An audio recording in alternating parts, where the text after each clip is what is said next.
అత్తగారింట్లో అడుగుపెట్టి అరగంట అయ్యింది. పెళ్లి బట్టలు మార్చుకుని సింపుల్గా సన్నటి ఎర్రంచు ఉన్న పసుపు పచ్చ రంగు లైట్ వెయిట్ పట్టు చీర కట్టుకుంది. ప్రమోద్ రూంలోకి వచ్చాడు.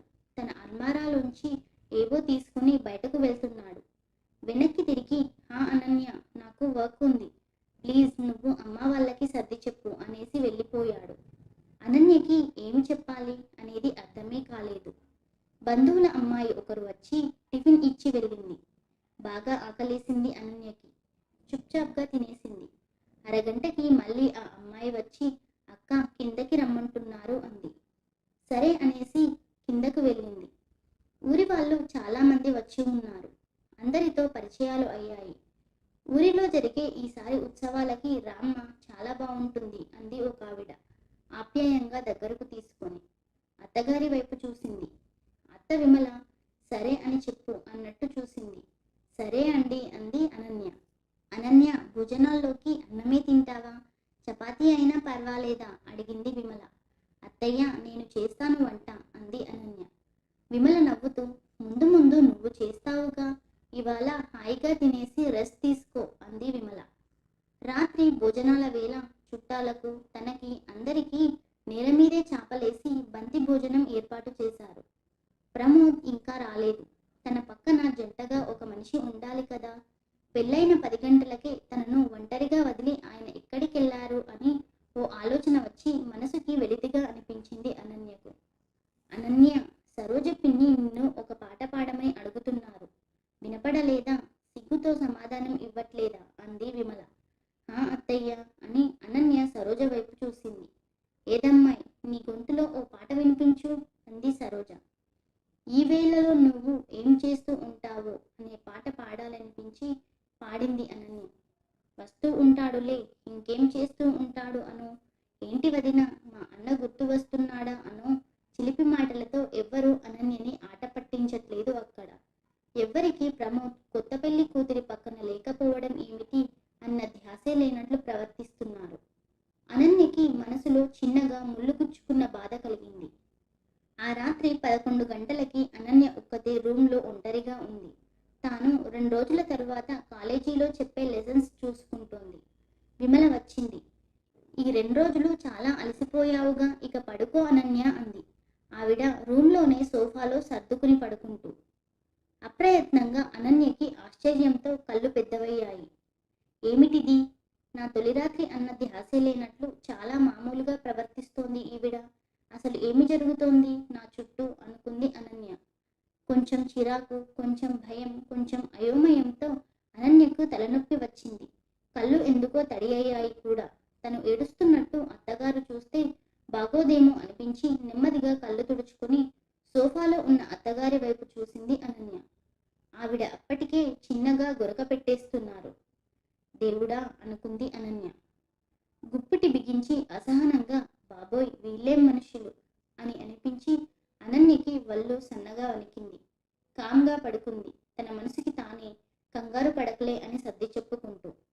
పొద్దున్న 6ంటికి మెలకువ వచ్చింది. తెరిచిన కళ్ళకి చుట్టూ కొత్తగా అనిపించింది. నిమిషం తర్వాత గుర్తొచ్చింది తాను అత్తగారింట్లో ఉన్నాను అని. లేచి కూర్చుని సోఫా వైపు చూసింది. ప్రమోద్ నిద్రపోతూ ఉన్నాడు. ఏమిటో అనుకుని నిట్టూర్చుకుని హాల్లోకి వెళ్ళింది. సగం చుట్టాలు పొద్దున్నే వెళ్ళిపోయినట్టున్నారు. అత్తగారి కోసం చూస్తూ వంటింట్లో ఉన్న విమల దగ్గరకు వెళ్ళి, అత్త, ఫ్రెష్ అయ్యాక నేను గుడికి వెళ్ళాలనుకుంటున్నాను అంది అనన్య. సరే, శ్రీప్రియ నీకు తోడు వస్తుంది, జాగ్రత్తగా వెళ్ళిరండి అంది విమల. మీ అబ్బాయి తోడురారా అంది చిరుకోపంగా అనన్య. విమల చాలా మామూలుగా అనన్య వైపు చూసి, నువ్వే వాడిని అడిగి చూస్తావా, అయినా వద్దులే, ఎందుకులే, ప్రశాంతంగా నువ్వు శ్రీప్రియ వెళ్ళిరండి అంది విమల. అవును, దోశ తింటావా టిఫిన్లోకి అడిగింది ఆవిడ. అవును, ఇప్పుడు నాకు టిఫిన్ తినటం అనేదే చాలా ముఖ్యమైన విషయం. మీరు నన్ను అడగకపోతే నేను నొచ్చుకుంటాను కదా అంది కోపాన్ని దాచుకోనూ లేక ప్రదర్శించనూ లేక. విమల ఒక నిమిషం అనన్యను చూసి, అనన్య, దేనికి తొందరపడకమ్మా, అన్నీ సర్దుకుంటాయి. చూడు, అమ్మలేని నీకు సవతి తల్లిని తెచ్చారు కదా మీ నాన్నగారు. ఆవిడ నీ దగ్గర ఒకలా, మీ నాన్న ముందు ఒకలా ఉండే ద్వంద్వ వైఖరిని సహనంగా ఎదుర్కొన్న నీకు జీవితంలో అవసరపడినప్పుడు సహనంగా ఉండటం కొత్త కాదు. నేను నిన్ను తేలికగా చూపడానికి ఈ విషయాన్ని ప్రస్తావించడం లేదు. కేవలం ఒక ఉదాహరణగా మాత్రమే గుర్తు చేశాను. నీ ప్రత్యేకతను, నీ బలాన్ని నీకు గుర్తు చేస్తున్నాను అంతే అంది విమల.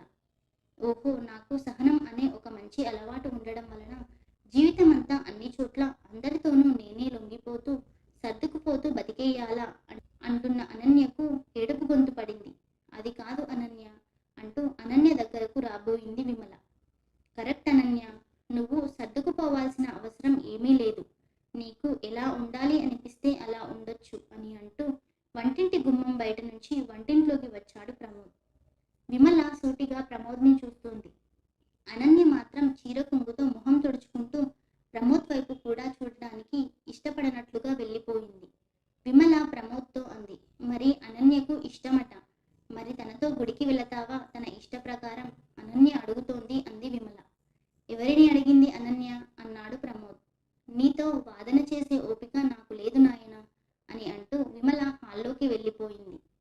అనన్య స్నానం చేసి లేత నీలం రంగు షిఫాన్ శారీ కట్టుకుని ఫోన్, హ్యాండ్ బ్యాగ్ తీసుకుని గుడికి వెళ్ళబోతుంది. జస్ట్ 10 minutes, నేను వస్తాను నీతో అన్నాడు ప్రమోద్. ప్రమోద్ వైపు చూసింది అనన్య. అప్పటికే అతను బాత్రూంలోకి వెళ్ళిపోతున్నాడు. అతని కోసం వేచి చూడాలి అని అస్సలు అనిపించలేదు. అనన్యకి మనసంతా పాడైపోయిన భావన. గుండెలో సముద్రం పరుగులు పెడుతున్నట్టు, ఏడుపు సుడులు తిరుగుతున్నట్టుగా ఉంది అనన్యకు. కాకపోతే స్వతహాగా తనకు ఉన్న వివేకం, సహనం అనన్యను కుదురుగా ఉండు అన్నట్లుగా భుజం తట్టి ఊరుకోబెడుతున్నాయి. ఒక్క 5 నిమిషాలు ఆలోచించుకుంది. నేను అనుకున్నట్లుగా ఏవీ జరగట్లేదు అనే కోణం నుంచి చూసి బాధపడను. పరీక్షగా చూద్దాం. నాకు ఏవి, ఎలా, ఎందుకు ఎదురవుతాయో అని తనని తాను నిర్దేశించుకుని తన మనసుని ఒక ఖాళీ కాగితంలా మార్చుకుంది అనన్య. బుర్ర కుదురుగా ఉండాలని బాసింపట్టు వేసుకుని కూర్చుని శ్వాస మీద ధ్యాస పెట్టి ఒక 5 నిమిషాలు ప్రాణాయామం చేసింది. ప్రమోద్ బయటకు వచ్చి చూసి, ఓ, యోగా చేసే అలవాట, గుడ్ అన్నాడు. గుడికి వెళ్లారు ఇద్దరు. దేవుని దర్శనం చేసుకున్నారు. అనన్య వైపు చూశాడు ప్రమోద్. దూరంగా మెట్లెక్కి వస్తున్న ఒక చిట్టి పాపను ఇష్టంగా చూస్తుంది అనన్య. ఆ పాపను చూస్తూ నవ్వుతూ చెయ్యూపుతోంది పలకరింపుగా. అనన్య అన్నాడు ప్రమోద్. అనన్య అతన్ని చూసింది. కాసేపు ఒకరినొకరు చూసుకున్నారు. ప్రమోద్ చెప్తున్నాడు, అనన్య, నాకు, నేను అంటూ ఆగాడు. అనన్య ప్రశాంతంగా ఎదురు చూస్తుంది అతను చెప్పేది వినేందుకు. నేను ఢిల్లీ వెళ్ళిపోవాలి, ఇక్కడ ఉండను, నిన్ను కూడా నాతో తీసుకుని వెళ్ళను అని ఆగి అనన్య స్పందన కోసం ఆమెను చూశాడు. అనన్య కేవలం చెవులకే పనిపెట్టింది. అనన్య, నాకు పెళ్లి, బంధాలు అని ఎలాంటి బాదరబందీలు ఇష్టం లేవు. ప్రేమ, స్నేహం నాలో లేవని కాదు. నాకు ఆప్యాయంగా ఉండాలనిపించినప్పుడు ఉంటాను, పట్టించుకోకుండా ఉండాలనిపించినప్పుడు అలానే వదిలేస్తాను. నా మనసుకి ఎలా అనిపిస్తే అలా ఉంటాను. గిరిగీసుకొని ఇలానే ఉండాలి అనే మనస్తత్వం అస్సలు కాదు నాది. ఇప్పుడు నేను చెబుతున్నంత సులువుగా కూడా కాదు నా ఆలోచన తీరు. నాకు ఊహ వచ్చిన దగ్గర నుంచి ఇలానే ఉంటున్నాను. నన్ను నేను, ఇది నేను అని నిర్వచించుకోలేను కూడా.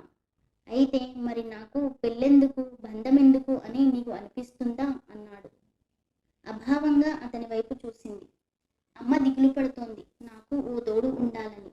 గత 6 ఏళ్లుగా అడుగుతోంది పెళ్లికి ఒప్పుకోమని. ఎప్పుడూ నాకు ఒప్పుకోవాలని అనిపించలేదు. నీ ఫోటో చూపించినప్పుడు మాత్రం మొదటిసారి నాకు పెళ్లికి సరే అని చెప్పాలనిపించింది. సరే అన్నాను అంతే. నీ వివరాలు కూడా నాకు తెలుసుకోవాలి అని అనిపించలేదు. ఇప్పుడు మన పెళ్లి తరువాత నువ్వు నా జీవితంలో ఉంటావు, సందేహమే లేదు. నువ్వు నా నవ్వొస్తుంది నాకు చెప్పాలంటే. భార్యవి అని చెప్పాలి అనే కంటే నువ్వు కూడా నా జీవితంలో ఒక ముఖ్యురాలివి అనిపిస్తోంది. అంతవరకే చెప్పగలను. కొంచెం అయోమయంగా ఉంది కదా. నీకే కాదు, నాకు కూడా కన్ఫ్యూజన్గా ఉంది. అందుకే నీకు చెబుతున్నా. నువ్వు నీకు నచ్చినట్లు ఉండొచ్చు అని చెప్పి అనన్య ఏమి చెప్తుంది అన్నట్టు కాసేపు అనన్యను చూశాడు. ఇన్ని మెట్లపైన గుడి కదా, మంచి గాలి ఉంది ఇక్కడ అంది అనన్య ప్రమోద్తో. అవును నిజమే అని, ఢిల్లీకి సోమవారం వెళ్ళిపోతాను. నువ్వు అమ్మ దగ్గరే ఉండు, అమ్మ స్నేహంగా ఉంటుంది. మీ పిన్ని దగ్గరకు వెళ్ళకు, ఆవిడ మళ్ళీ నిన్ను హింస పెడుతుంది అన్నాడు ప్రమోద్. అనన్య నవ్వుతూ, ఒకవేళ మా పిన్ని నన్ను బాగా చూసుకున్నా, అత్తయ్య రాచి రంపాన పెట్టినా నేను అత్తగారి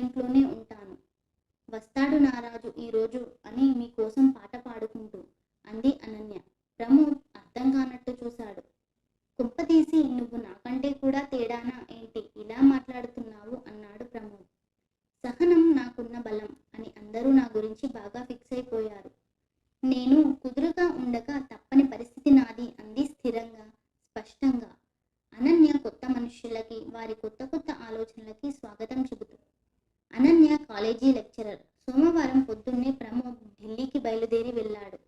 అతను వెళ్ళేటప్పుడు కాలేజీ హాస్టల్లో తనతో పాటే ఉంటున్న ఒక రూమ్మేట్ సెలవులకు తన ఊరు వెళుతోంది అన్నట్టుగా మాత్రమే అనిపించింది అనన్యకి. అంతకు మించి తన అర్ధభాగం దూరమయ్యి వెళ్తున్నట్టు బాధగా ఏమీ అనిపించలేదు అనన్యకి. ఎందుకంటే అతను ఇప్పటికే చెప్పే ఉన్నాడు, బంధాలకు కట్టుబడి తాను ఉండలేనని. అలాంటి అతని చుట్టూ తన ఆనందాన్ని, ప్రశాంతతను ముడివేసుకుంటే తనకు మిగిలేది అశాంతి, నిరాశ అని అనన్యకి బాగా అర్థమైంది. అనన్యకు తన టీచింగ్ వృత్తి అంటే చాలా ఇష్టం. విద్యార్థుల సందేహాలు తీరుస్తూ, సబ్జెక్ట్ మీద వారికి ఆసక్తిని పెంచుతూ, తాను నిత్యం కొత్త కొత్త విషయాలు తెలుసుకుంటూ తనకి సంబంధించిన కొత్త కోణాన్ని మెరుగుపరుచుకుంటుంది. జీవితంలో ఎవరికి అయినా వివిధ కోణాలు, వివిధ అవకాశాలు ఉంటాయి. ఒక భాగం బాధ పెట్టేలా, బలహీనంగా ఉన్నంత మాత్రాన జీవితం వ్యర్థమైపోదు. మనకి వచ్చిన, మనకి తెలిసిన మరొక కోణంలో మనని మనం అభివృద్ధి చేసుకోవాలి. మన అస్తిత్వాన్ని మనం కనుగొని స్థిరపరచుకోవాలి. రోజులు మారి నెల అయ్యింది. అనన్య కాలేజీ నుంచి వచ్చి ఫ్రెష్ అయ్యింది. విమల కాఫీ తీసుకొచ్చింది.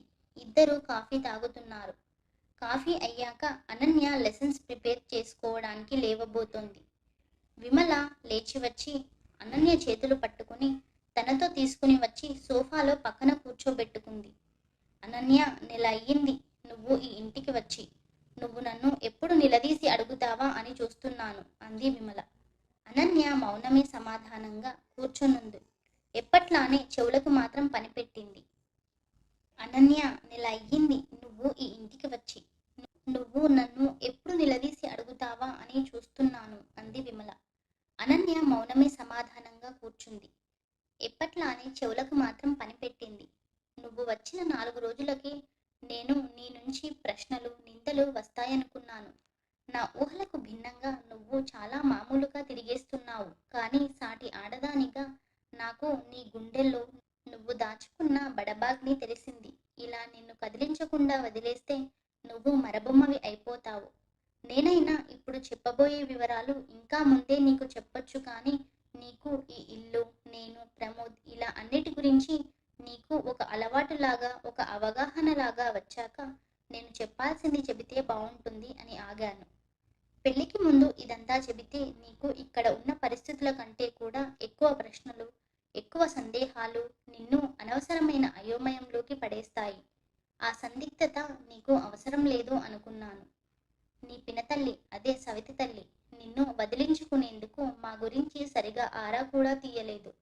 కానీ ఒక తల్లిగా, ఒక ఆడదానిగా నేను నా బిడ్డతో నీ పెళ్లి ఎలా చేశాను, అసలు ఎందుకు చేశాను అని నా మీద కోపము, సందేహము నీకు వచ్చిందా అని అడుగుతూ అనన్యను సూటిగా చూసింది విమల.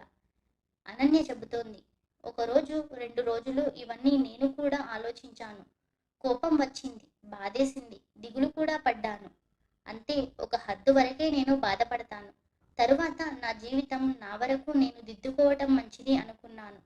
ఎందుకంటే మీ తల్లి కొడుకు ఇద్దరూ తామరాకు మీద నీటిబొట్టులా. పెళ్ళయింది కానీ కోడలినని నా మీద అత్తగారిలా హక్కు చూపించరు, నిర్లక్ష్యము చేయరు మీరైతే. ఇహ ఆ మనిషి బాప్రే, అంత అంటీ ముట్టనట్టు ఉండేవారిని నేను మొదటిసారి చూడడం. కాకపోతే మీ ఇద్దరిలో కపటం లేదు, కల్మషం లేదు అని మాత్రం ఖచ్చితంగా తెలిసింది. ఏదో తెలిసి తెలియని అమాయకత్వం ఉంది మీ ఇద్దరిలో అని అయితే నాకు స్పష్టంగా అనిపించింది అంది అనన్య. ఇప్పుడు నీకు నా మనసులో మాటలు తెలియజెప్పాలి అనన్య అంది విమల. అనన్య, నా పెళ్లి జరిగి అత్తగారింటికి వచ్చానా ఆ రోజు నుంచే ఇహ నువ్వు మా అమ్మాయివే, మీ ఇల్లు అంటే ఇదే అన్నారు. సరే, బాగానే ఉందిలా, నన్ను కలుపుకున్నారు అనుకున్నాను. నేను కుదురుగా అన్నీ చేసి పెడుతున్నంత వరకు మా అమ్ములు బంగారం అన్నారు. మా వారు మంచివారో చెడ్డవారో నాకు అర్థమే కాలేదు. తప్పు ఎంచి చూపేంత చెడ్డవారు కాదు, మెచ్చుకునేంత గొప్ప పనులేమీ కూడా చేయలేదు. మరి గొప్ప అంటే ప్రత్యేకంగా నా సంతోషం కోసం ఏదైనా చేయటం. ఒకసారి ఏదో ఒక సందర్భంలో నేను ఒక విషయం నాకు నచ్చదు అన్నాను. అప్పుడు మాకు మా ఇంటి కోడలు మా మాట కాదంటే నచ్చదు అన్నారు మామగారు. పరోక్షంగా నన్ను ఉద్దేశించి చెబుతూ మా అత్తగారితో. ఇహ ఆవిడ వెంటనే అందుకొని వేరే ఇంటి కోడళ్ళు అంత బాగా ఇంత బాగా అని పోల్చి చెబుతూ నన్ను తక్కువ చేయాలని చూశారు. నేను వంట చేస్తూ ఉంటే వాళ్ళిద్దరూ నన్ను బాధ పెట్టే పనిలో ఉన్నారు. మాటల తూటాలతో. చాలాసేపు విన్నాను. కోపంలో, ఉక్రోషంతో ఏనాడు ఎవరికీ ఎదురు చెప్పే అలవాటు లేక, నేను అనాలనుకున్న మాట అందామా వద్దా అన్న సంశయంతో అనుకుంటా కొంచెం గట్టిగా వచ్చింది గొంతులోంచి నా మాట. ఇన్ని రోజులు మంచిగా అనిపించిన నేను ఒక్క విషయంలో ఇది నాకు ఇష్టం కాదు అని స్వతంత్రించి చెప్పేటప్పటికీ నేను మీకు చెడ్డ కోడల్ని అయ్యానా అని. అంతే. వెంటనే మా మావగారు చెక్కు చెదరకుండా అంతే కూల్గా, కోడలు ఇలా అరిస్తే మాకు నచ్చదు. ఇదా మాకు నువ్వు ఇచ్చే గౌరవం, పద్ధతి అనేశారు. నా ఇష్టానికి కాస్తైనా విలువ ఇవ్వరు. ఎంతసేపు వారి ఇష్టాలు, వారి పద్ధతులు మాత్రం నాకు గుర్తు చేస్తూ ఉంటారు. ఆ రోజు గొడవ పెరిగింది. వారిద్దరూ కలిసి రెండు రెండు సూదుల్లాంటి గుచ్చుకునే మాటలు నా మీదకి విసురుతుంటే నాది ఒక్క మాట. అది వారి గొంతుల మధ్య నలిగిపోతూ వారి దాకా వెళ్ళలేక, వెళ్ళినా నా మాటను వారు పట్టించుకోక గొడవ పెరిగిందే తప్ప నా మనసుని వారు అర్థం చేసుకున్నది లేదు. ఆ రోజు రాత్రి 8ంటికి వచ్చిన మీ మామగారితో మా మామగారు ఎంతైనా ఆడదాన్ని, భార్యని అదుపులో పెట్టుకోవడం నాకు వచ్చినట్టుగా నా కొడుకులకు రాలేదు అన్నారు నా భర్తను రెచ్చగొడుతూ. ఆ మాట నాకు నచ్చలేదు. పైగా నా మనసుకి గాయం చేసింది ఆ మాట. అసలే ఆత్మగౌరవం ఉన్న మనిషిని. ప్రేమగా 100 మందికి 100 పనులైనా చేయగలను, కానీ నన్ను సేవకురాలిగాను, నన్ను అదుపులో పెట్టుకున్నట్టుగాను నన్ను ట్రీట్ చేస్తే నాకు చాలా బాధ. మనసు ఎదురు తిరిగింది. అలాంటి వారికి కొన్ని పనులైనా చేయాలన్నా మనసు పెట్టి చేయబుద్ధి కాదు. మా వారు అన్నీ వింటూ ఉంటారే కానీ ఎటూ చెప్పరు. నిజమే, ఎవరైనా అలాంటి పరిస్థితిలో ఎటూ చెప్పలేరు. కానీ నేను పడ్డ బాధకి కనీసం వ్యక్తిగతంగా అయినా బాధపడకు అని నన్ను అనునయించలేదు నా భర్త.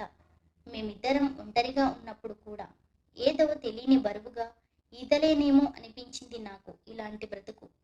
అలా బతుకు సమరంలో 2 నాలుకల మనుష్యులతో, అంటే నా ముందు మంచిగా మాట్లాడి నా వెనుక నొసలు చిట్లించేవారు. కోడళ్లను అందరి ముందు మాకు కూతుళ్ళలాగా అని చెప్పి ఇంట్లో మాత్రం కంటికి కనబడని రీతిలో కామ్గా బాధ పెట్టేవారు. పిల్లలు పుట్టాక మేమున్నాంగా, మేం చేస్తాగా అని మాటల కోటలు కట్టి 4 డబ్బులు వస్తాయని మమ్మల్ని ఉద్యోగాలకు పంపేవారు. మా వెనుక పిల్లలను సరిగ్గా చూసేవారు కాదు. అది చాలా రోజుల వరకు అర్థం కాలేదు నాకు. తరువాత పిల్లలను వారు పట్టించుకోకుండా పట్టించుకుంటున్నట్లు నటిస్తున్నారని అర్థమైంది. అంతేకాదు, ఉద్యోగం చేయాలి, ఇంటి పని, వంట పని, బాబు స్నానం అన్నీ చేసుకుని మరీ ఆఫీస్కి వెళ్ళి రావాలి. వచ్చాక టీతో సహా మళ్ళీ నేనే చేయాలి. ఒక పక్క పసిపిల్లాడిని కూడా నేనే చూసుకుంటూ. నాకు అర్థమైంది. నాకే తెలియకుండా నా ఇంటికి నేను కోడలినో భార్యనో కాదు, కేవలం పనికొచ్చే పని మనిషిని అయ్యానని. నెమ్మదిగా మనసు విరగడం మొదలైంది. నా భర్తని నిలదీయటం మొదలు పెట్టాను. నాకు జరిగే అన్యాయాలను మీరెందుకు ప్రశ్నించరు అని. అప్పుడు ఆయన చెప్పారు, నా వాళ్ళు మంచివాళ్ళు అని అందరికీ తెలుసు, నాతో సహా. కొత్తగా ఈనాడు నువ్వొచ్చి నాకు చెప్పక్కర్లేదు నా తల్లిదండ్రుల గురించి అని. అది విని నా మనస్సు ముక్కలైపోయింది. నా తండ్రికి పురుషాహంకారం ఎక్కువ. నా తమ్ముడికి నూరిపోసేవాడు. ఆడవాళ్ల మాటలు ఎప్పుడూ వినకు, పట్టించుకోకు అని. తమ్ముడు అమాయకత్వంతో అమ్మకి చెప్పేశాడు, నాన్న నీ గురించి, అక్క గురించి ఇలా చెప్పాడు అని. అప్పుడు తెలిసింది, మనతోటి 24 గంటలు కలిసి జీవించే మనుష్యులకి మన మీద ఉండే నమ్మకం ఇదా, గౌరవం ఇదా అని. అలాంటి తండ్రి పెళ్లి చేసి చేతులు దులిపేసుకున్నాడు. పెళ్ళయ్యాక కనీసం ఒక్కసారి కూడా తల మీద ఆప్యాయంగా చెయ్యేసి ఏమ్మా ఎలా ఉన్నావు అని అడగని మనిషి నా తండ్రి. అడిగితే ఎక్కడ నేను నాన్న నా బాధ ఇది అని ఇంటికొచ్చి తిష్ట వేస్తానేమో అని భయం ఆయనకు. అలా తండ్రి వదిలించేసుకుంటే సరే, కానీ నా ఇల్లు నా వాళ్ళు అనుకుని అత్తగారింటికి వస్తే ఇక్కడ ఇప్పుడు ఈ మనిషి నా భర్త, కొత్తగా వచ్చిన నేను అంటూ వేరు చేసి మాట్లాడుతాడు ఏంటి అని చాలా బాధేసింది. పెళ్ళయి నాకు ఒక బిడ్డ పుట్టాక కూడా నేను ఈయనకి కొత్త మనిషినా అని మనసు ఇసురోమని ఏడ్చింది. తండ్రికి బరువైపోయి ఇక్కడ నా అనుకున్న ఇంటికి నేనొస్తే కొత్తగా వచ్చిన దానవు నువ్వు అని నా మాట నమ్మకపోతే నేను నా మనసులో మాట ఎవరికి చెప్పుకోవాలి? అటు పుట్టింట్లో తండ్రి నా బాధ పట్టించుకోకపోతే, ఇటు భర్త నా గోడు వినకపోతే మరి నాకు అసలైన తోడు ఎవరు? తల్లి నా బాధ వినగలదు, కానీ ఏదైనా పరిష్కారం చేయాలంటే ఆవిడైనా ఆశ్రయించాల్సింది తండ్రినే మరి. ఆడపిల్లకు నికరంగా నా అని చెప్పుకునే ఇల్లు ఏది? పుట్టినిల్లా మెట్టినిల్లా అని అయోమయంగా అనిపించే సందర్భాలు నాకు చాలాసార్లు ఎదురవుతూ ఉండేవి. పైగా ఈయనకు ఏమనిపించింది?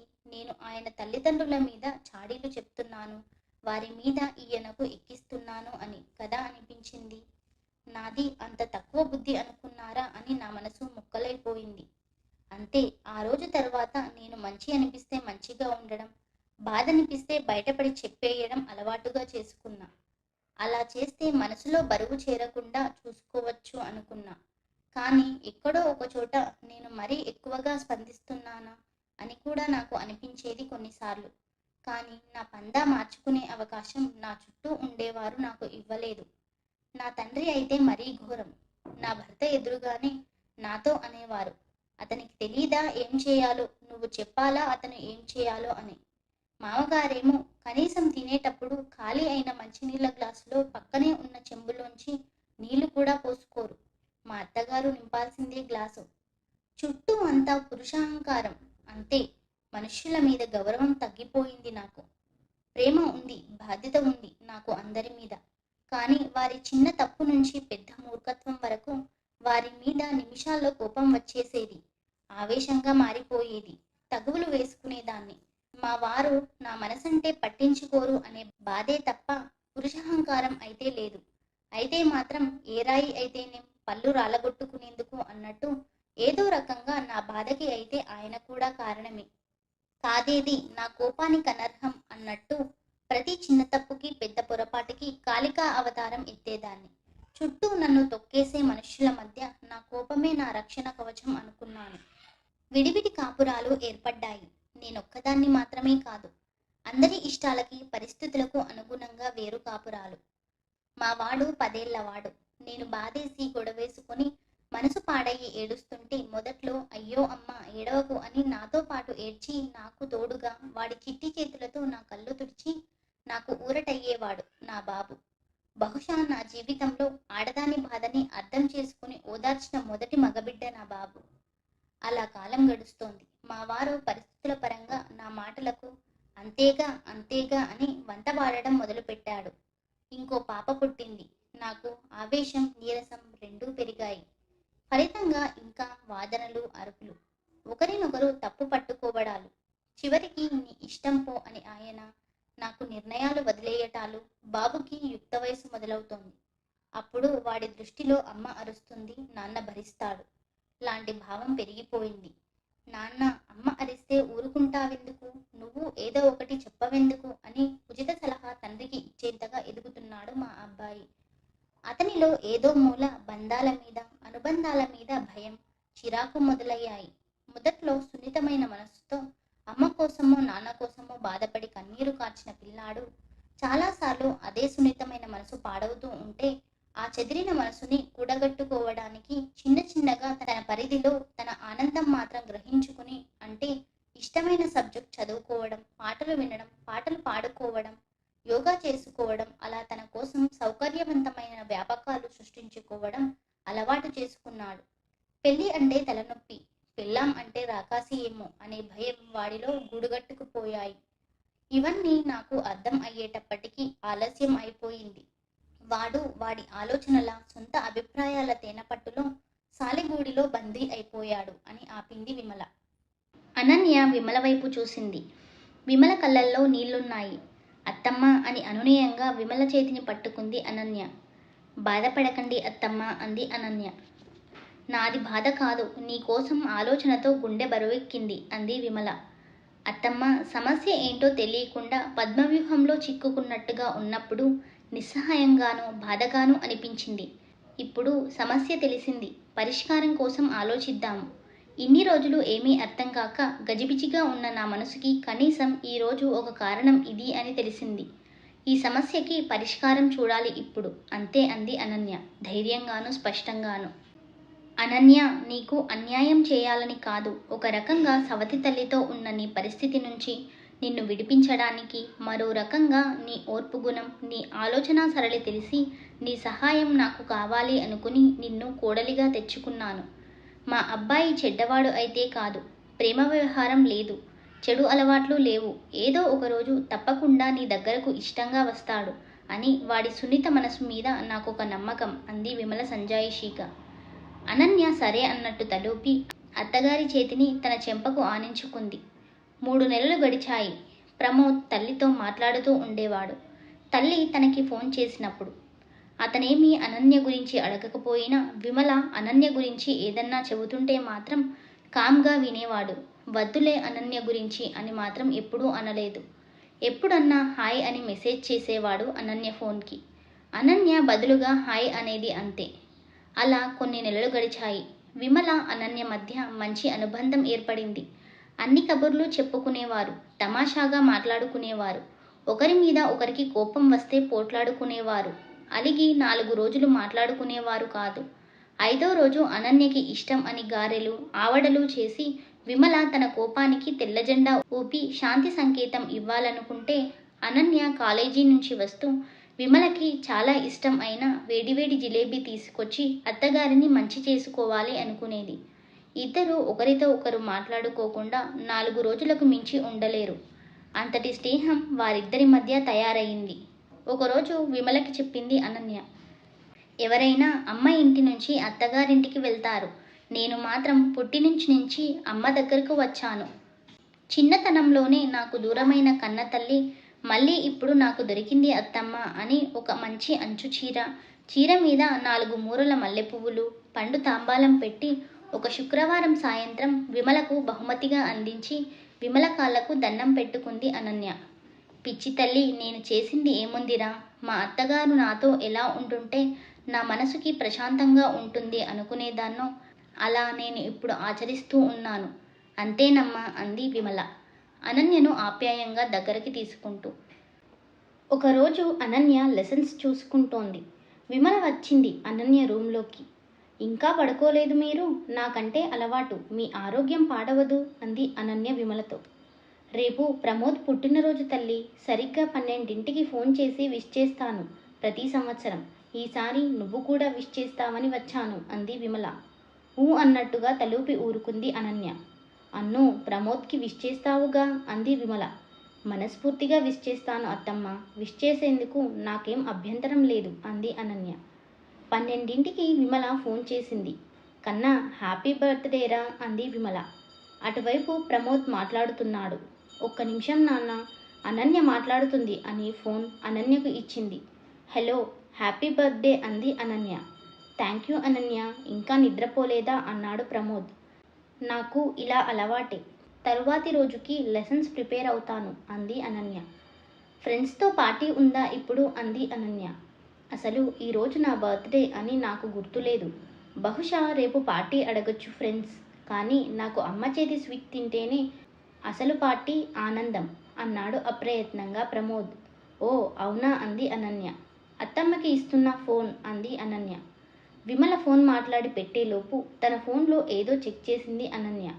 విమల ఫోన్ పెట్టేయగానే, అత్తమ్మ, రేపు పొద్దున్నే మీరు ఏదో ఒక స్వీట్, మైసూర్ పాక్, లడ్డూ రవ్వ, జీడిపప్పు పాయసం ఏదో ఒకటి తయారు చేసి మంచిగా ప్యాక్ చేసి ఇవ్వండి.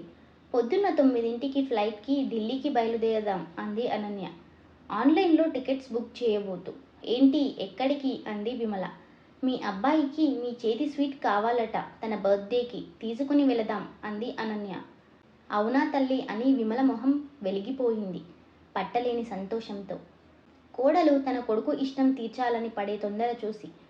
మళ్ళీ వెంటనే ఈ ప్రేమని వాడు సరిగ్గా అర్థం చేసుకుని మన్ననగా ఉండి అనన్యను నిరుత్సాహపరచకుండా ఉంటాడో లేదో అని కొంచెం భయం కూడా వేసింది. అత్తమ్మ, పొద్దున్నే మనం బయలుదేరాలి, మీకు ఓకే కదా అని అడిగింది అనన్య.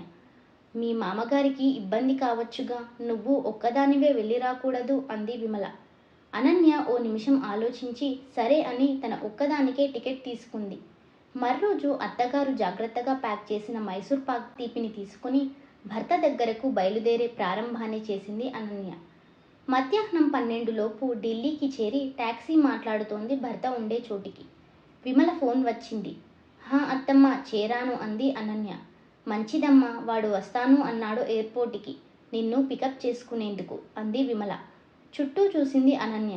రోడ్డుకి అవతల వైపు బైక్ మీద కూర్చుని రమ్మని చేత్తో సైగ చేసి పిలిచాడు ప్రమోద్. తెలియకుండానే అనన్య బుగ్గలు చిరుసిగ్గుతో ఎర్రబడ్డాయి భర్తని చూడగానే. రోడ్డు దాటి వెళ్ళింది. హాయ్, జర్నీ ఎలా ఉంది? పలకరించాడు ప్రమోద్. బావుంది, హ్యాపీ బర్త్డే అని విష్ చేస్తూ షేక్ హ్యాండ్కి చెయ్యి అందించింది. థ్యాంక్ యూ అని చెయ్యి కలిపాడు. ఇద్దరు ఒకరినొకరు చూసుకున్నారు. కళ్ళతో మాట్లాడుకున్నారు. అనన్య నెమ్మదిగా తన చెయ్యి విడిపించుకుంది. ఏంటి అనన్య, ఇంత సర్ప్రైజ్ ఇచ్చావు? ఒక్క మాట అన్నానో లేదో అమ్మ చేసిచ్చిన స్వీట్ పట్టుకుని వచ్చేశావు అడిగాడు సంబరంగా ప్రమోద్. మీకు హ్యాపీ కదా అడిగింది. చాలా హ్యాపీ అన్నాడు ప్రమోద్. మరి అదే కదా కావాల్సింది. మీరు సంతోషంగా ఉంటే నాకు అత్తమ్మకి ఆనందం అంది అనన్య నవ్వుతూ. బైక్ ఎక్కు అనన్య, ఇంటికి వెళదాం అన్నాడు ప్రమోద్. ఇంటికి వెళ్ళారు. ప్రమోద్ రూమ్మేట్ వికాస్ ఆఫీసుకు వెళ్ళాడు. ఇంట్లోకి వెళ్ళగానే కాళ్ళు చేతులు కడుక్కొని తాను అత్తమ్మ ఇచ్చిన అమ్మవారి కుంకుమ పెట్టుకొని భర్తకి కూడా కుంకుమ పెట్టి దేవుడికి దండం పెట్టుకుని విమల చేసిచ్చిన మైసూర్ పాక్ భర్తకి అందించింది. ఒక మైసూర్ పాక్ ముక్క నోట్లో పెట్టుకుని ఆహా, ఎన్ని రోజులైంది అమ్మ చేతి స్వీట్ తిని అనుకుంటూ అపురూపంగా తింటున్నాడు. నువ్వు తీసుకో అందించాడు అనన్యకి. చిన్న ముక్క తీసుకుంది. అరే, అంత కొంచెమా? ఇంకొంచెం తీసుకో అన్నాడు. నాకేంటి బాబు, హాయిగా రేపీ పాటికి అత్తమ్మ దగ్గర ఉంటాను. మళ్ళీ అత్తమ్మ చేసిస్తే తింటాను, నీకు ఉండనీలే అంది ప్రేమగా. నవ్వుకున్నాడు ప్రమోద్ అనన్య మాటలకి. వంటింట్లో కూరలు సరుకులు ఏమున్నాయో చూస్తోంది అనన్య. అనన్య, నీకు శ్రమ అవసరం లేదు, హోటల్లో ట్రీట్ ఇస్తాను అన్నాడు ప్రమోద్. అనన్య ప్రమోద్ని చూసి స్నేహంగా నవ్వి కామ్గా పప్పు కుక్కర్లో పెట్టేసింది. సొరకాయ పప్పుకి, టమోటాలు రసంకి, దొండకాయలు తరిగి స్ప్రింగ్ ఆనియన్స్తో కలిపి కూర తిరగమూత వేసింది. అనన్య చీర కొంగు దోపి చకచక ఇల్లంతా తిరుగుతూ, ఇల్లు సర్దుతూ ఒకవైపు, వంట చేస్తూ ఒకవైపు అష్టావధానం చేస్తూ ఉంటే మొబైల్లో ఫోటోలు వీడియోలు తీసి తాను ముచ్చటగా చూసుకుంటూ అమ్మకి వాట్సాప్లో పంపిస్తున్నాడు ప్రమోద్. నేను హెల్ప్ చేయనా అడిగాడు 2-3 సార్లు. పుట్టినరోజు పాప ఇవి, నువ్వేమీ హెల్ప్ చేయక్కర్లేదు అంది సరదాగా అనన్య. ఇద్దరూ కలిసి కమ్మటి తెలుగింటి భోజనం చేశారు ఢిల్లీలో. అనన్య, అమ్మ చేసి పంపిన స్వీట్ ఎంత బాగుందో, నీ చేతి వంట కూడా అంత కమ్మగా ఉంది. మా అమ్మలా చేసి పెట్టావు అన్నాడు ప్రమోద్ మనసారా అనన్యను మెచ్చుకుంటూ. కాలేజీలో ఎన్నోసార్లు బెస్ట్ లెక్చరర్ అన్నారు. ఒకసారి పురస్కారం కూడా ఇచ్చారు. అప్పుడు అందిన ఆనందానికి రెట్టింపు ఆనందంగా అనిపించింది అనన్యకి. ఇప్పుడు తన భర్త తనను ఇలా మెచ్చుకుంటుండే. అలా ఆనందంతో వెలిగిపోతున్న అనన్య మొహం చూసి ప్రమోద్ అనుకున్నాడు, ఇప్పుడు అనన్య సమక్షంలో ఇల్లు చాలా కలగా ఉంది అని. సాయంత్రం 4 మొదలు బైక్ మీద అనన్యకి ఢిల్లీ అంతా తిప్పి చూపించాడు ప్రమోద్. సరోజినీ నగర్ మార్కెట్లో ఇద్దరు కోన్ ఐస్ క్రీమ్ తింటూ తిరిగారు. సౌత్ ఎక్స్టెన్షన్ మార్కెట్లో అనన్యకి సాఫ్ట్ క్రేప్లో గులాబీ రంగు తెలుపు రంగుల మేళవింపులో మంచి చీర ఒకటి తీసుకున్నాడు. నల్లి సిల్క్స్లో తల్లికి లైట్ వెయిట్ పట్టు చీర ఒకటి తీసుకున్నాడు. తండ్రికి, తనకి, చెల్లికి మంచి టీషర్ట్స్ తీసుకున్నాడు. చెల్లికి చీరలు ఇష్టం ఉండవు. రాత్రి 9:30కి ఇల్లు చేరారు. వికాస్ వచ్చి ఉన్నాడు. పరిచయాలు, పలకరింపులు అయ్యాయి. సిస్టమ్కి చెల్లెలు సుస్మిత వీడియో కాల్ చేసింది. ప్రమోద్ మాట్లాడాడు. విష్ చేసి కబుర్లు చెప్పి వదిన వచ్చింది కదా అడిగింది సుస్మిత అమెరికా నుంచి. బాగున్నావా అంటూ అనన్య పలకరించింది. సుష్మిత అనన్య మాట్లాడుతుంటే హాయ్ అనుకుంటూ ఒకతను సుష్మిత పక్కన కాల్లో జాయిన్ అయ్యాడు. ప్రమోద్ వెంటనే హాయ్ రోహిత్ అంటూ మాట్లాడాడు. అనన్య అతను రోహిత్, సుష్మిత క్లోజ్ ఫ్రెండ్ అని పరిచయం చేశాడు ప్రమోద్ అనన్యకి. హాయ్ అంది అనన్య రోహిత్తో. ఇంకా ఇక్కడే ఢిల్లీలో ఉండిపోండి అక్క అని వరుస కలిపాడు రోహిత్. అనన్య ఇబ్బందిగా నవ్వి ఊరుకుంది. సుష్మిత, మళ్ళీ మనం ఎప్పుడు కలుస్తాం అడిగింది అనన్య. నీదయ్యే వదిన అంది సుష్మిత. అంటే అడిగింది అనన్య. అమ్మా, నువ్వు మంచి ఫ్రెండ్స్ అట కదా ఇప్పుడు, అమ్మ అన్న ఇద్దరూ చెప్పారు. అమ్మని మా పెళ్లి గురించి ఒప్పించు, వచ్చేస్తాము అంది సుష్మిత. ఓకే ఓకే బాయ్ అని కాల్ కట్ చేశాడు ప్రమోద్. సుష్మిత రోహిత్ లవర్స్ తెలుస్తోందిగా. అసలే నేను పెళ్లికి సుముఖంగా లేను అన్న ఒక్క దిగులే అమ్మని బాధ పెడుతుంటే తన ప్రేమ విషయం కూడా ఇప్పుడే ఎందుకు చెప్పాలి అని సుష్మిత అమ్మ దగ్గర దాచింది తన ప్రేమ విషయం ఇన్ని రోజులు. అందుకే మొన్న మన పెళ్ళికి ఇలా వచ్చి అలా వెళ్ళిపోయింది తను. ఎక్కడ అమ్మ దగ్గర బయటపడిపోతానో అనే సంశయంతో అన్నాడు ప్రమోద్. అవునులేండి, అసలే మీరు తీరుతెన్ను లేకుండా ఉన్నారని అత్తమ్మకి బాధ, మళ్ళీ ఇదొకట అనేసింది అనన్య. గాయపడ్డట్టు చూశాడు ప్రమోద్. అనన్య సూటిగా చూస్తూ చెప్పింది.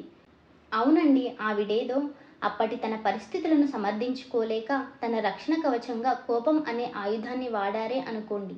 చేతనైతే మీరు అర్థం చేసుకుని మీకు కుదిరినంత పరిష్కరించాలి గాని ఇలా మీ మనసు మొద్దుబారేలా చేసుకుంటే ఆవిడకు సమస్యలు పెంచినవారే అవుతారు కదా. ఉన్న 2 బిడ్డల్లో ఒకరు మీలా లోకరీతికి విరుద్ధంగా ఉంటూ మరొకరు ప్రేమ అని అమ్మకి చెప్పలేను అంటూ దాచిపెట్టి దూరంగా వేరే దేశంలో సమయం గడుపుతూ ఇలా ఉంటే మీ అమ్మగారికి మనస్తాపం ఎప్పటికి తీరేను చెప్పండి. ఆవిడ తన సమస్యలని భూతద్దంలో చూసి తన పరిస్థితిని చిక్కుముడి చేసుకున్నారని అర్థం చేసుకోకుండా మీరింకా క్లిష్టమైన పరిస్థితిని ఆవిడకు అందించారు. మీకు ఉన్న పెద్ద ఉద్యోగం, మీకు ఉన్న సౌకర్యాలు ఇవ్వలేని ఆనందం, మీకు మీ పుట్టినరోజున మీ అమ్మ చేతి తీపి ఇచ్చింది అంటే మీ ఆనందం మీ అమ్మగారితోనే ముడిపెట్టుకున్నారనే కదా అర్థం. అలాంటి తల్లికి దగ్గరగా ఉండి ఆవిడ ఆలోచనలకు అనుగుణంగా మీకు నచ్చినంతలో మీరు ఉంటే మీ ఇద్దరికీ ఆనందమే కదా అని చెబుతూ ఉన్నట్టుండి ఆగిపోయింది. అంతా శ్రద్ధగా వింటున్న ప్రమోద్ ఎందుకు ఆపింది అని ప్రశ్నార్థకంగా చూస్తున్నాడు అనన్య వైపు. సారీ ప్రమోద్, మీ బర్త్డే రోజు మిమ్మల్ని తప్పు పట్టి మీకు బాధ కలిగిస్తున్నట్టు ఉన్నాను అంది అనన్య పశ్చాత్తాపంగా. లేదు అనన్య, నీ మాటలు నిజమే. పుట్టినరోజున బహుమతులు, శుభాకాంక్షలు రావడం ఒక ఆనందం, కానీ మనిషిగా మనం మన వ్యక్తిత్వంలో ఎదిగేందుకు తోడ్పడే 4 మంచి మాటలు దొరకడం, అలా చెప్పి సరైన దారి చూపించేవారు ఎదురుగా ఉండటం మరీ ఆనందం. పుట్టినరోజు అంటే మనిషిగా మన ఒక బలహీనతను వదిలిపెట్టి ఒక మంచి దారిలో ఒక అడుగు వేయటం. వయసు పెరిగినట్టే మంచి బుద్ధి కూడా కొంచెం పెరగాలి. అదే అసలైన పుట్టినరోజు. నువ్వు నాకు అందించిన బహుమతి బాగుంది అని హాయిగా నవ్వాడు ప్రమోద్. అనన్య మనసుకి ఒక చిన్న ప్రశాంత వీచిక తాకింది. మనసులో బరువు కొంచెం తగ్గి ఊరటగా అనిపించింది. మర్రోజు అనన్య తిరుగు ప్రయాణానికి బయలుదేరుతుంటే ప్రమోద్కి దిగులుగా అనిపించింది. నిన్న అనన్య సమక్షం తనకు ఒక నిండుతనాన్ని ఇచ్చింది. ఇప్పుడు అనన్య వదిలి వెళుతుంది అనుకుంటే తనలో సగం తనను విడిచి వెళుతున్నట్టుగా మొదటిసారి అనిపించి బాధగా ఉంది ప్రమోద్కి. అనన్య ప్రమోద్తో బాయ్, టేక్ కేర్ అని చెప్పి ఎయిర్పోర్ట్లో ముందుకు వెళ్ళబోయింది. బాయ్ రా Ananya, happy and safe journey అని చెయ్యి అందించాడు షేక్ హ్యాండ్కి. అనన్య నవ్వుతూ చెయ్యి కలిపింది. ప్రమోద్ నవ్వుతున్నాడు కానీ అతని కళ్ళల్లో సన్నటి నీటి చెమ్మ. అతని మనసులో సున్నితపు తడి మళ్ళీ మొదలైంది అన్న దానికి గుర్తుగా. అనన్య వచ్చాక అత్తాకోడళ్ళు ఇద్దరూ 4 రోజులు ఢిల్లీ కబుర్లతోనే గడిపేశారు. దీపావళి రాబోతుంది. సుష్మితకి రోహిత్ని తీసుకురమ్మని ఫోన్ చేసింది అనన్య. అత్తగారితో మామగారితో అప్పటికే అన్ని విషయాలు మంచిగా ఒప్పించి ఉంది అనన్య. పిల్లలు దారి తప్పి తిప్పలు పడుతున్నారు. ఇప్పుడు ఏదో రకంగా ప్రమోద్, సుష్మిత సంతోషంగా ఉంటే చాలనుకున్నారు విమల నారాయణ దంపతులు. దీపావళికి లక్ష్మీ పూజకి అన్నీ సిద్ధం చేస్తున్నారు విమల, అనన్య. ప్రమోద్ వచ్చి గుమ్మం ముందు నించున్నాడు. ఏదో పని మీద హాల్లోకి వచ్చి ప్రమోద్ని చూసింది అనన్య. ప్రమోద్ అని ఆనందంతో గట్టిగానే అంది అనన్య. వంటింట్లో బొబ్బట్లు చేస్తున్న చేత్తోనే విమల కూడా గబగబా హాల్లోకి వచ్చింది. హ్యాపీ దీపావళి అని చెబుతూ ఇద్దరినీ చూసి నవ్వుతూ ఇంట్లోకి వచ్చాడు ప్రమోద్. ఆ రోజు రాత్రికే సుష్మిత, రోహిత్ వచ్చారు. మర్రోజు రోహిత్ అమ్మా నాన్న రాబోతున్నారు విమలమ్మ ఇంటికి. అందరూ తేలికైన మనసులతో కలకలలాడుతూ దీపావళి లక్ష్మికి స్వాగతం పలుకుతున్నారు. సహనం, సమయం ఈ 2 ఇవ్వగలిగితే ఏ బంధమైనా బాగుపడి ఆనందం పొందగలిగే అవకాశం ఉంటుంది. ఈ కథ ఎలా ఉందో కమెంట్ బాక్స్లో కమెంట్ చేయండి ఫ్రెండ్స్. మరిన్ని కథల కోసం మా ఛానల్ని సబ్స్క్రైబ్ చేసుకోండి. Thank you for watching.